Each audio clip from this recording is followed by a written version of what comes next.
દરેક પ્રસંગોમાં હાજરી આપીએ છીએ એ રીતના સામાજિક રીતે ત્યાં ગયા, સમાજની વાડીમાં જમ્યા અને જ્યારે લગ્નમાં સૌ નાચી રહ્યા હતા ત્યારે અમે બેઠા હતા. ખુદ દુલ્હન હિનાબેને મને આગ્રહ કર્યો કે ભાઈ મારી સાથે 5 મિનિટ તમે નાચવા ચાલો.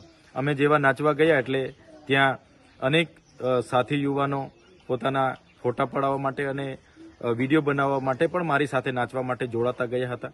અને એમાં એક વ્યક્તિ અમારી સાથે જોડાયો અને બીજા દિવસે સમાચારના માધ્યમથી જાણવા મળ્યું કે આ વ્યક્તિ કામરેજ વિસ્તારના મોટા બુટલેગર છે. ત્યારે એ વ્યક્તિ સાથે મારો કોઈ પરિચય નથી, અગાઉ અમે મળ્યા પણ નથી અને લગ્નમાં અજાણતામાં આ મારી સાથે નાચણું કરવા આવ્યા. એ હું પણ અજાણતામાં એ મારી ભૂલ થઈ છે. ત્યારે આ મારો ખુલાસો હું કરું છું કે દારૂના વ્યવસાય સાથે જોડાયેલા કોઈ પણ વ્યક્તિનું હું સમર્થન કરતો નથી.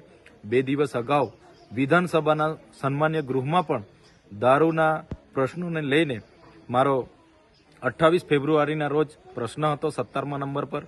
માન્ય ગૃહમંત્રી હાજર નહોતા પણ મુકેશભાઈ પટેલ એનો જવાબ આપવા માટેનો પ્રયાસ કર્યો હતો. અમે પોઈન્ટ ઓફ ઓર્ડર મારા સાથી ધારાસભ્યએ પણ કર્યો હતો.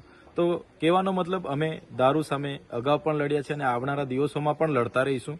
આ વ્યક્તિને મેં હમણાં જાણવાનો પ્રયાસ કર્યો તો પોતે ભાજપના સક્રિય સભ્ય છે.